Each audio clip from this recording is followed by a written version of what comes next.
Welcome to the Men of Honor podcast. My name is Corey, your host, and today I'm going to be talking about a guy that I recently met. I've been training him on the machines that we work on, and we just got a good vibe, just chatting away. He was telling me about his life story, which I always love to hear somebody's life story, and he was telling me how he's now got a 2-month old daughter, and he's living with his girlfriend's parents, and they're looking to raise some money and hopefully get their own house. So he's now doing engineering, and he wants a solid career that will pay lucratively, and so on and so forth. But though he's the early stages of engineering, so he's not getting paid that much. So it's a long slog. It's going to be very not difficult, but it's going to be quite a journey before he gets to where he wants to.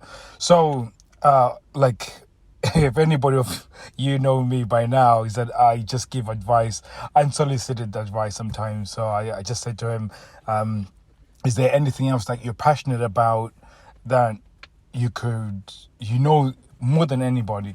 And it boiled down to that he loves football. He's always loved it in his life. So he started telling me the life story about how he wanted to be a professional footballer, and then he didn't make it because he started going out. So he self-sabotaged, basically, which is a normal thing, because we tend to, if we don't, even though he wanted the goal to become a professional footballer, I think we always digress to what we feel we deserve.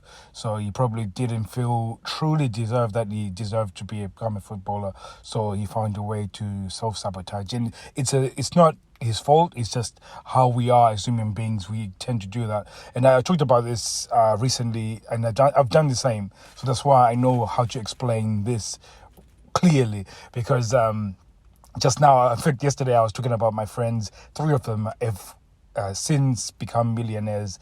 We started at the same time, and I haven't even made $1 million. I haven't even gone past $500,000, let alone make $1 million. So it's one of those things that now I know that internally there's things that I've always, because I've never believed I will make $1 million. So I've always found ways of self-sabotaging for me to get to that point. So it becomes very important to deal with the internal struggles that you have, and it's not deal with them, but it's more of you actually identifying what it is that stops you from getting there. Because obviously I started speaking to this gentleman and telling him about what I do and how I help.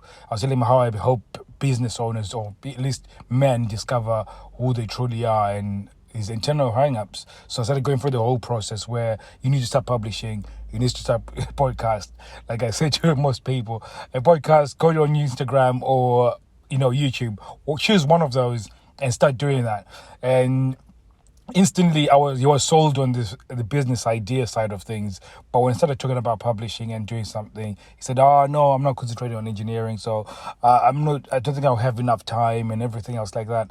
And really, it wasn't that he didn't have time. It wasn't that he wanted to concentrate on engineering. And it was just him actually now having those internal hang-ups that come up, and was telling him that he's not capable of doing it. Because a lot of those internal hang-ups, they're not because of the fact that you cannot pull it off. It's just the fact that there's some time in your life where somebody told you that you were a failure and you believed it. And for me, I can suddenly, and it's not just one occasion, it's probably one occasion that triggered it, and then there's been supporting evidence for it. So one distinctive one is when my teacher did not know about dyslexia and I couldn't read, and she called me an idiot, basically, or called me dumb in front of the whole class, which gave license to the whole class to call me that as well. So ever since that point, I just thought I was dumb when it comes to academia or anything to do with books or reading and stuff like that. So it's because I believe that everything else that would happen would support that evidence of that. And so when it came to anything to do with academia and it was presented to me, I would have all these internal hang-ups and all these different things to stop me from actually getting involved in anything of that. So I'm sorry, I forgot to switch off my radio. Yeah. But yeah, basically that's the the things that stop people from actually progressing and doing is those internal hang-ups that when you are faced with something where you could potentially change your life and expedite. So in this case, he could actually change his life and expedite all these ideas that he has to actually buy a house and do something for his family. You could do it, start publishing. You don't have to have a business idea, because if you come up with an idea, it's never going to work anyways. So you choose a market, choose the person that you're going to help. So in this case, he knows where he's going to go within the market, and he chooses, if he chooses men, that's it. If he chooses, maybe helping families with exercise or whatever, anything that he knows that he's passionate about within the football market. So I said, that's what you need to do. Just start publishing about the thing that you love, and I told him, you're going to suck anyway. So you just think about from episode 1 to episode 100, you're going to be shit. And nobody's going to follow you. Nobody's going to care about what you're saying. But you just have to be consistent enough for somebody to find you. And once they start finding you, then you're going to be able to start growing. And once you grow, you're growing the audience, because that becomes your distribution for whatever you're going to create in terms of selling as a business. And it's the same thing. I gave him the example of, you must know this example, Justin Bieber. Justin Bieber is not the best YouTube singer. He was not the best YouTube singer when you're signed. It was the fact that he managed to create a market for himself, for better distribution for the music. And that's what Usher and Justin Timberlake were fighting for. It's not the fact that he has an amazing voice.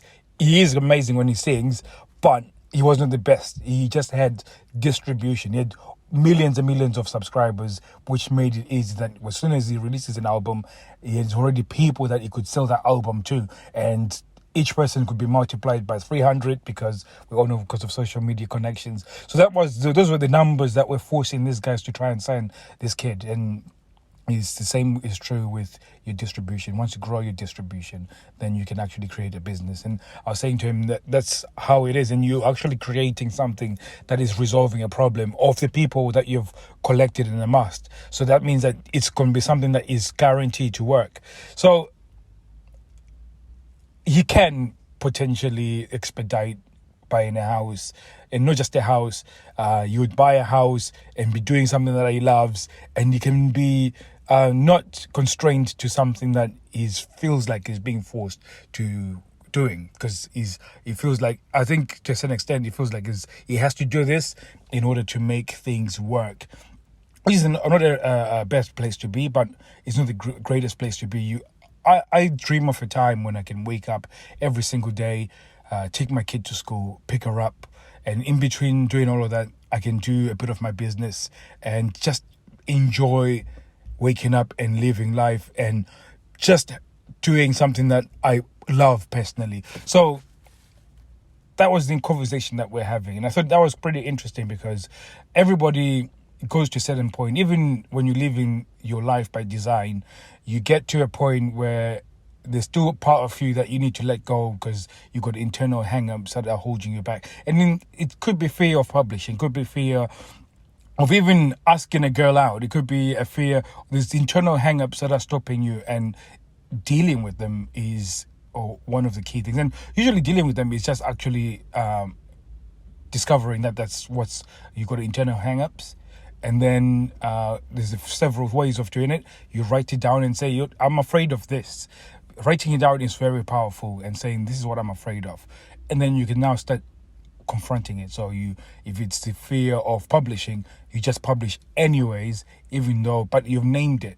So you're going against it. You need to go against it and, really stand up to it and be brave and be bold and courageous and all those things it's what it takes. So again, one thing I always say to my kid is that being courageous or bold or having doing something that is brave isn't because you've got the absence of fear. In fact, for you to be brave, fear is present there with you. You have to feel fear in order to actually express courage, for you to express bravery. So it becomes very important for you to realize that there is these internal hang-ups that we have, and they stop us from actually seeing what's on the other side of life.